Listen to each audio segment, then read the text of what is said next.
Street of black light. Street of black light. Street of black light. Down, Papa, don't you know? Right. Why the brown paper bag? Well, this is shiny, this is a white surface, and it's just easy to show this way. This is what we're trying to achieve. To get that. And this actually, I've only just noticed, it's on the drawing that this is how it goes together. So I'm going to show you how to do that. If you've never done this before, it'd be a bit of a revelation. Okay, now there's a right and a wrong way of doing it. You must put the threads in from the bottom. You'll notice I've got the elevator separate. I deliberately don't glue the elevators and ailerons until the death, because I just experience really. So we're going to push these out. So note though that this part here goes on the top, the horn goes on the bottom. You might say, well, that's a bit obvious, but you know, you'd be surprised. You need a fine Phillips or Posi-drive screwdriver, not a plain one, and just unscrew that. Now these, don't forget, are 2mm. Okay, and what I use to get the holes through is a hand drill. This is a hand drill, if you've not seen one before. This has got a 2mm drill bit in it. Okay, and what you do is, you can use this bit if you want to, but it's better to use the proper bit. Is offer the horn up, take these out, where your mark is, offer the horn up. Okay, hold it in place, get a pin, put the pin in either side. Okay, take the horn off, use your 2mm hand drill, put the drill through, just do it gently so it pops through the other side. Okay, now as I said before, the head of the screw goes underneath, and I'll show you for why in just a moment. It'll all make sense in just a minute. Okay, and I've seen people do this wrong plenty of times. Okay, that goes through there, so you got it like that. Now you're not always going to get those holes through perfectly vertical every time, but most times you will. So you push those through and you get it through loose. Don't stick it all the way in. Take your top end, okay, put that over the top.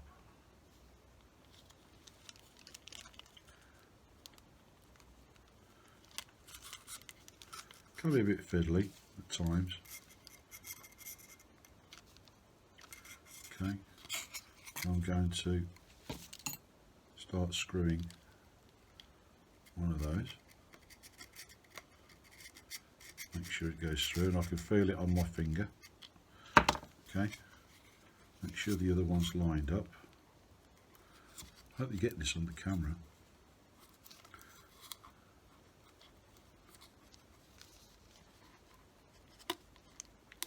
There you go, I think it's in.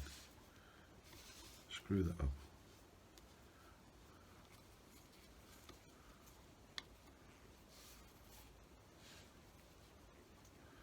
Can't feel it coming through yet. Yeah, I can feel it coming through. So we'll just screw that up a bit more.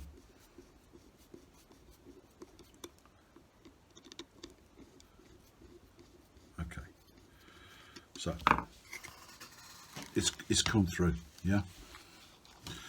Now, if you look carefully at the top part, you'll see there's a hexagonal where the nut seats, and that's why the nuts go on the top. Okay, now you may not notice that straight away, but I'm telling you, so you know to look out for that. Screw your nut on. It's all 2mm. Same nut as what you use to get the horn on. The horn? Clevis on. Why do I keep getting that wrong? And now you can afford to screw that up. And I like to put my finger against that. Holds the nut. So you're screwing the nut down at the same time. And try and do it in equal measure with the other side. Okay. Patience is a virtue. Now you could, if you wanted to, use a little bit of Loctite on the thread. Some people do, some people don't. Screw that up.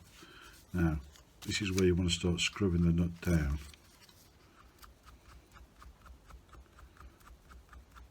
Getting it seated. And it's starting to seat now, and it's starting to seat. Because now you want to hold those in place. Start screwing that up. And it'll pull the nut into the seat, which is what you want.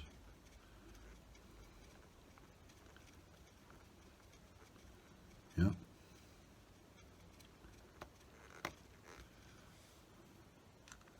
Don't do it too tight because you'll squash the balsa underneath.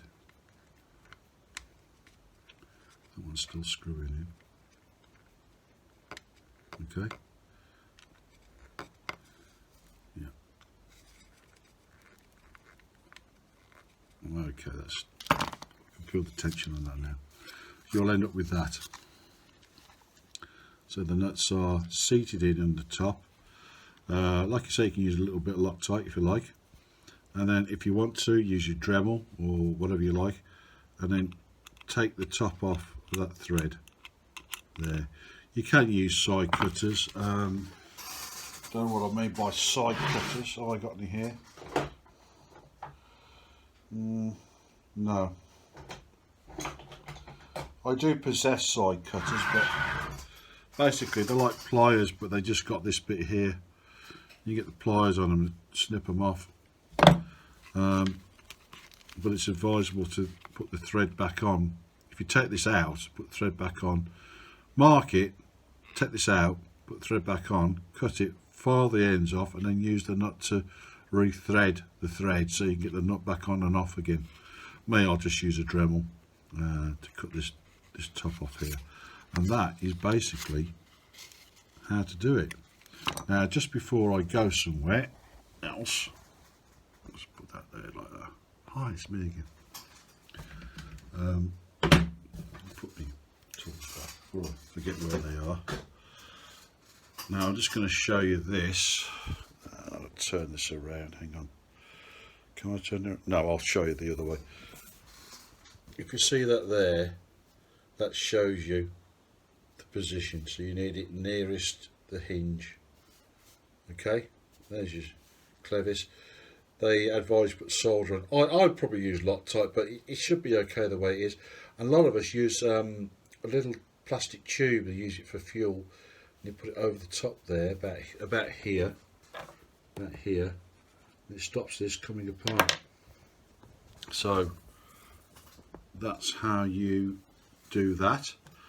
I will now shorten those down with my Dremel, and I will glue on the elevator onto the horizontal stabilizer. And you already know how I do that. I do that by putting a line there, super gluing it in, okay, then I put the Vaseline on there, and then put this in position, super glue that top and bottom, put it straight in. Okay, right. I'm now going to do that, and I'll see you in a minute. Hello, how you doing? Have you had a good week? I hope so. Well, there you go. If you haven't, I'm sorry. Nothing I can do about it. Wish I could, but there you are. So, where are we now? So we're now going to attach the ailerons permanently. Now I'm only going to show you how to do one of these because obviously there's 6 of them and they're all going to be exactly the same.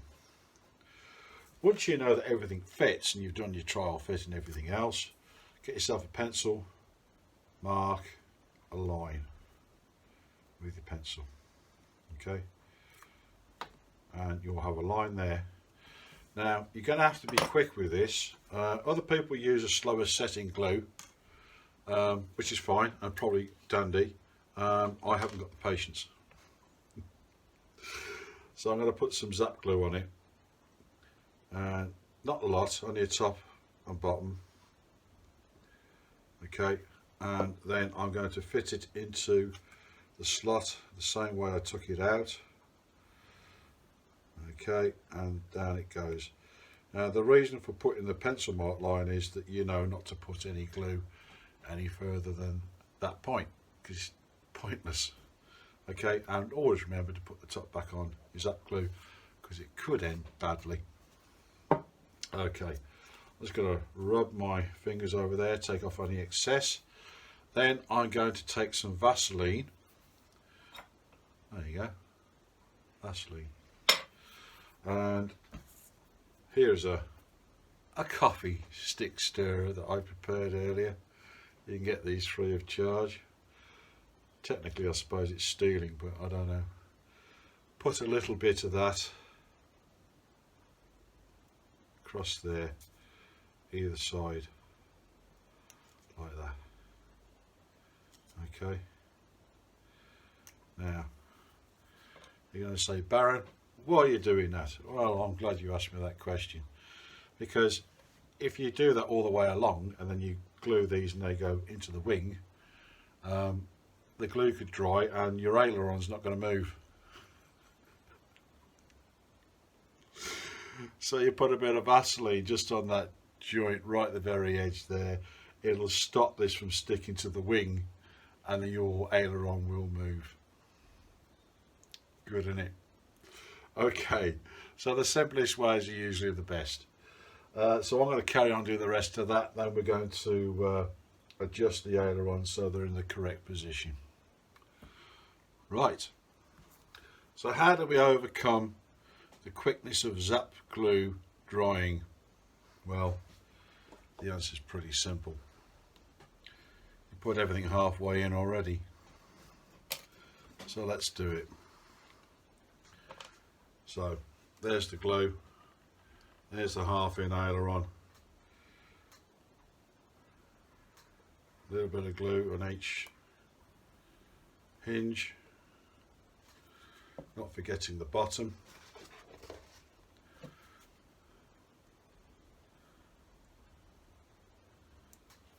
Put your top back on.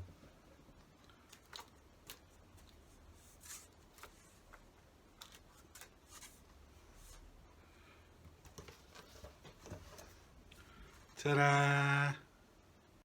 Well, the horizontal stabilizer is now on. You can see that the snake is in the ready position to be trimmed down to the correct length. Now you'll notice I put a little mini spirit level on there, and I have one at the front there as well, and they're both in a level position, and obviously you want to centralise the underneath there. So I've used 5-minute epoxy to put that on. Everything else is done. I've shown you what I've achieved so far with the horizontal stabilizer. So we're all looking good. Everything's on the square. So yeah, there you go. It's on the square. Not my sense of humour. Apologise. So yeah, so we're just about ready to hook up that there on the bottom to the horn, and we're good to go. Then put the rudder on. There we go. So apart from the rudder, we're nearing the end of the build, so we have to make sure the ailerons are in their correct position. Now if you attach the aileron servo to the receiver and you turn on your radio, then you apply your battery and making sure everything's up and as it should be, you can now check the direction of your aileron. So this is a mode 2, which means that the aileron's on the right hand side, and I turn to the right and this aileron should go up and the other aileron should go down, which it is. Turning left, the aileron goes down on this side and up on this side. But you have to adjust the aileron at this point here, not at the wingtip. Okay, not at the wingtip, at this point here. Okay, at the root of the wing. This is because of washout. Okay, so this is probably the rod needs to come out a little bit here. On this side, if I can manage it, oops, the aileron's got to be towed in. So I'd say about 4, maybe 5 turns there to bring that in, 1 or 2 turns to put that back a little bit, and that'll be right. And then I will check it again, and that stage then completed. And then once we know the wing's okay, we can take the aircraft apart, and then we'll move on to the rudder, I think. So I don't know how well you can see that because it's the chrome here. So this is the link here for this aileron. I'm just going to part it from the horn. Okay, wind it out a couple of turns, pop it back in,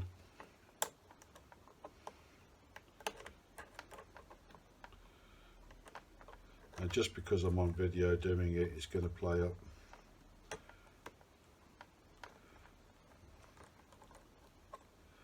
I normally stick a little screwdriver in just to part it. There you go. And that's probably go back a turn actually. Bring it in, so I turn that clockwise to myself.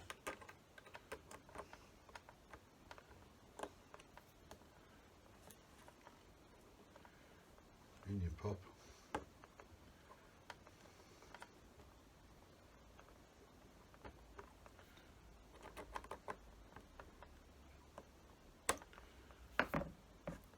I'd say that's about right. So just close that up. You can use some fuel line or some PVC tube, put some PVC tube on here, and that locks that in, and that doesn't move. So conversely, this aileron's got to come up.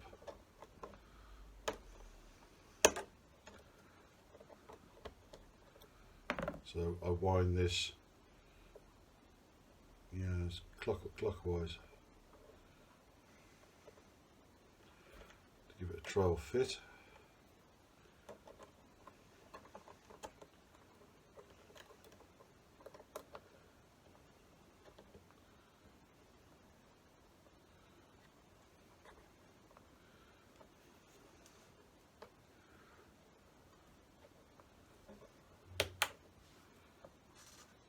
A couple of more turns, I think.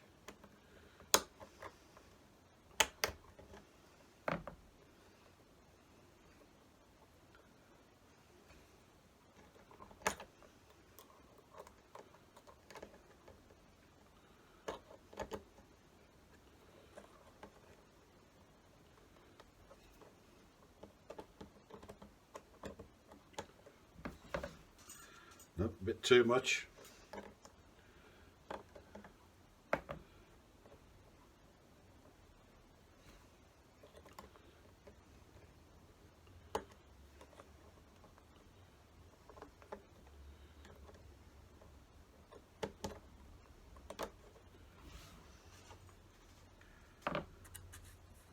Yeah, that's about right.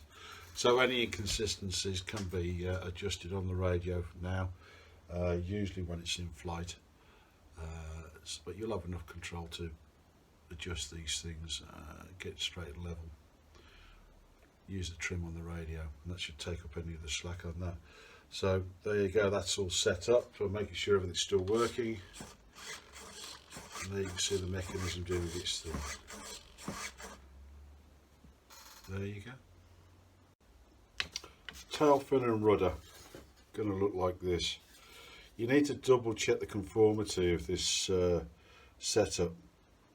So you need to put the horizontal elevator on while the elevator is still loose, and check that the rudder lines up, because I had to adjust the top end of the rudder to make it fit. So make sure the top aligns with the bottom, and then all you have to do is just taper off the back edge here, and all is done. And then we'll cover this.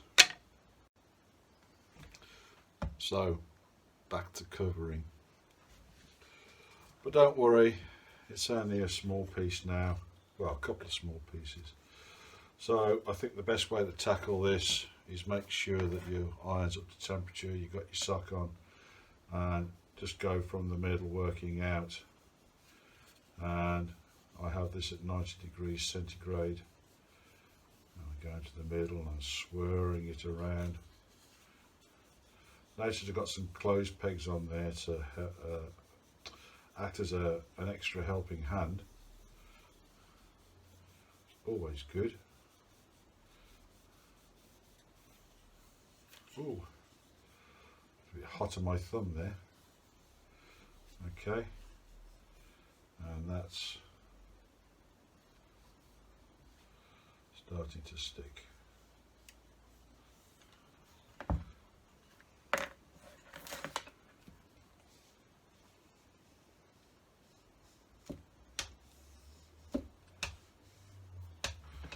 Take off another closed peg.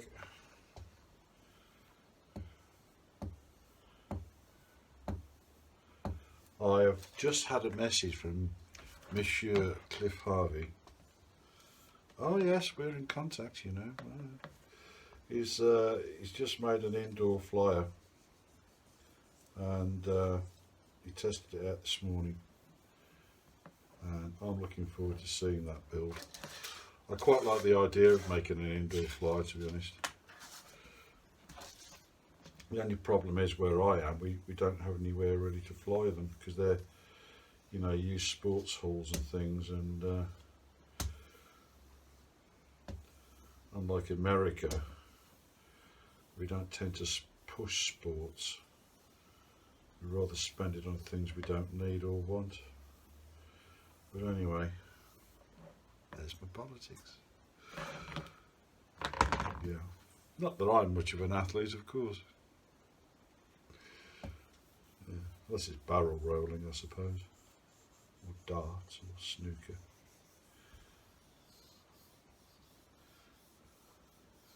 International model making. So I've got to turn this over now. I suppose you better come a bit nearer, hadn't you? Is that better? Okay. I've not changed the blade in my knife, so I'm hoping this will work out okay. You need to get into the corners there. Now, you have to remember this bottom half needs to be glued, so ideally you don't want to be covering that.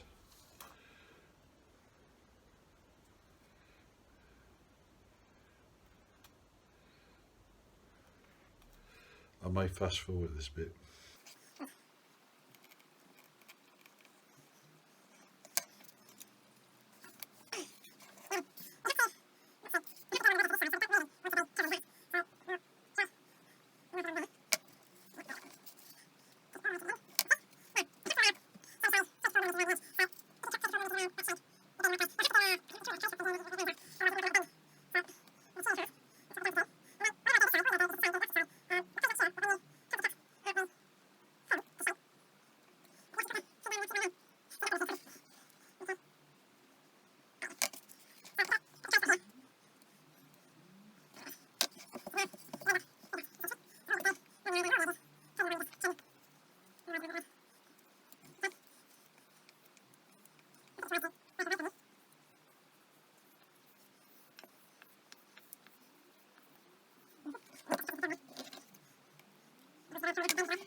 the rudder. Covered the rudder, stretching the film and using the iron to stretch it round the bends, and it takes quite a while to do, but as long as you leave plenty of film lying over the corners here, you can stretch it, hold it against the table and put the iron around it, and you will get there. So this has been covered. I've used a 1500 grade grit paper. I've put the alcohol over it to get all the grease off. So it's now time to use the TS51 Racing Blue from Tamiya, and this is all you got to do. So it's been pre-shaken, preheated, and just put a first coat on, and I've put a little tab on this piece of paper so I can turn it around.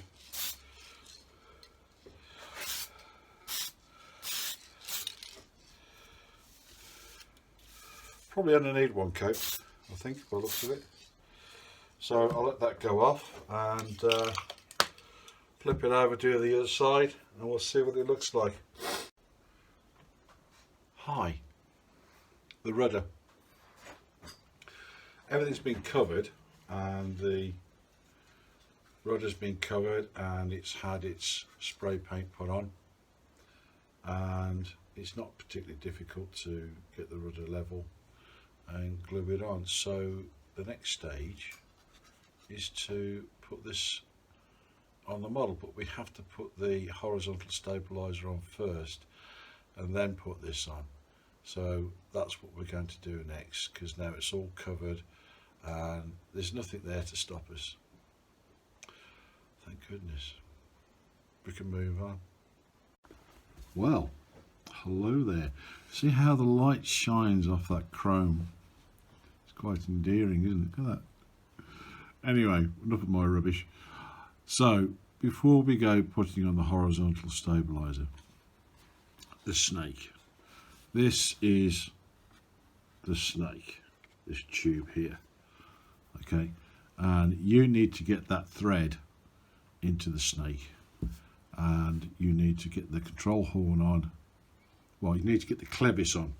The clevis is this. This is the clevis. Okay, and that white bit there, that's the control horn. And you'll see that when you open up your package, this is for people who have never done this before, by the way, you're just going to get a thread. It's just a thread. That's it. That's all it is. Let me just undo this, by the way, before I begin. Do it from the beginning. But what you're trying to achieve is that. Okay, is that focus? Okay, there you go. So let me try and explain as best I can. Okay, now you're going to get in the pack these horns, and one's an elevator horn and the other one is, well, for a rudder, I guess, but we're not using the rudder. And inside there you will get a 2mm thread and some 2mm nuts that go through here, so you get two sets. Now what you can do is you can utilize that 2mm nut to put on that 2mm thread, because what you get, if I take this clevis off, it'll explain it even easier. Okay, just imagine that nut's not there, you just get that thread, so pretend that nut doesn't exist. Okay, so you've got to get that, bear with me, into that tube, and you've got to thread it in, you see. So in other words, like I said, forget that nuts there, you've got to twist that in.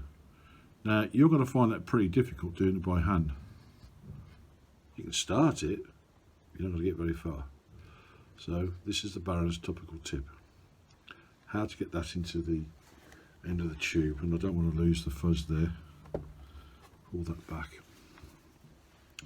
So what's the solution? The solution is you get your thread, you get your clevis. Now this clevis is one I'm putting on. It's one of my clevises. I'm not using the nylon ones. I don't like them, to be honest.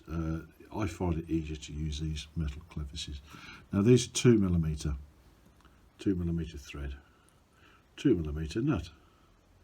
It's all 2mm. Hey, how about that? So you thread on your clevis, and you turn it down, and generally I like to see the end of the thread coming out about that much. Can that focus? I don't know. You can see that. Yeah, that's about 5mm. So I've got quite a bit of adjustment left on there, and it's all about adjustment. Get my pliers, or you have to have the right spanner, or as Americans say, the right kind of wrench. Oh, isn't it a wonderful life? So you grab your nut, you tighten that up, and it locks it, so that becomes essentially a lock nut. Now here's the bit, hoping that the fuzz doesn't, actually before I put the fuzz over there, let me go and get a cushion. There you go, get a cushion. Don't want to break or scratch anything. You can let it hang over the edge a little bit. Yeah. So I'm going to cut the end of this off, anyway. I'm going to shorten it. So what you do is, this now becomes essentially your screwdriver. So you put the end of the thread in, twist it round, and you've got a grip. This gives you a grip, and you can turn that in, and turn it in, turn it in. Now if you hold this up to the light, I can't really show you this on the camera, but I'm just going to take it up. So hold it up to the light, you can see a bit like an X-ray, probably the best way to put it. You can see how far down the thread you've gone. Now I can afford to bring that back a little bit, okay, and I've decided that for me that's about right. Yeah, you may decide for you want it a little bit longer, okay. In fact, I will put it out a little bit. So how far down the thread that is. Yeah, that's going about 10mm, just over 1/4 of an inch. Okay, so now I get my pliers, I grip the thread, no, not the thread, grip the nut, because what you want to do, or what you don't want to do, I'll take that off now, is you do not want to use pliers to get that thread in other words to grip that thread, because you're going to muck the thread up. It's so damned obvious when you think about it, but it's like everything in life, everything's easy when you know how. So here I am, I'm showing you how. So that's how you put that thread in. Now I am going to move rapidly on because I need to eye up the horizontal stabilizer. So I'm just going to put, don't lose that, stick it on the end there, and then once you've got it on, that nut can then go back in your bag for the control horn. So don't leave the nut on, take the nut off, put it back in the bag, because you don't need it anymore. You're only using that to twist that in. So when you've got it where you want it, take the clevis off, take the nut off, put it back in the bag, and either staple it round like that or use a bit of tape so you keep all your things together, because at some point you're going to need that on another model or somewhere else and you haven't got a nut. You see? Okay, so there you are. So turning this round, I may have to turn the camera, or tilt it down I should say. Let's see if I can get away with this. Put the pliers. Oh, put the tweezers away. I don't want that sticking in anything. Ooh. Okay. So let's see if I can get this camera where I want it. Okay, that's an in-joke between me and the better half. Now, so you do a trial fit with your horizontal stabilizer. This is the horizontal stabilizer, and of course you need to turn this upside down. So we turn it upside down. Now you may want to pin this into place, and it's not entirely a bad idea. And then you want to get your horn, wherever it may be. Just one moment. Oh, I know where the horn. It's under the cushion. You couldn't make it up, could you? Right, so hang on. There it is. Okay, here we are.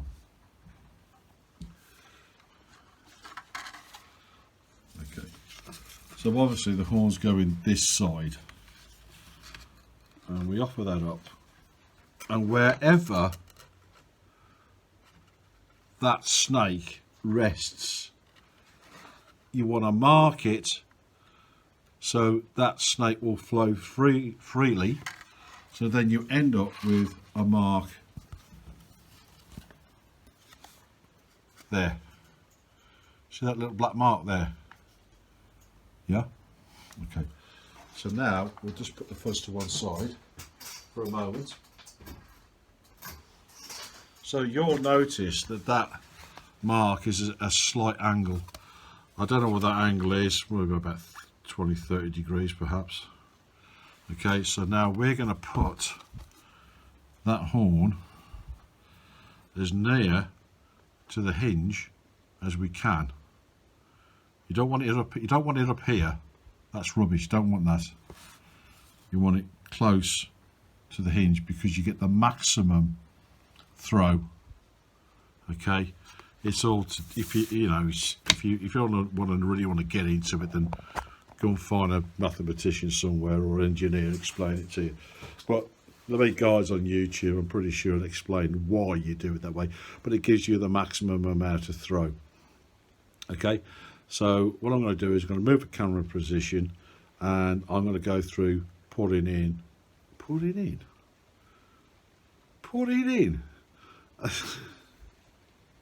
attaching.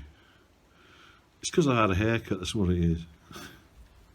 Attaching the horn, the control horn for the elevator, and then once that's in place, I am more than happy to glue the horizontal stabilizer to the back of the fuzz, and then we can connect up the snake with via the clevis, not forgetting to put the nut back when we've finished. So give me a second or two. I thought I'd bring an end to part 13. It's getting a bit long, and I have to admit that editing this whole series has been quite intensive. I know it's probably not the most professional way of doing things, but I have to bring the videos to an end somewhere. Okay, it's a little abrupt, I know. I appreciate that, but you'll see the follow-on in the next part. So, ladies and gentlemen, I'm bringing this part to an end now, and please like and subscribe. That'd be super smashing great, and I hope for the next week that you have a good week and a pleasant week and a stress-free week, and over and out. See you later. Bye.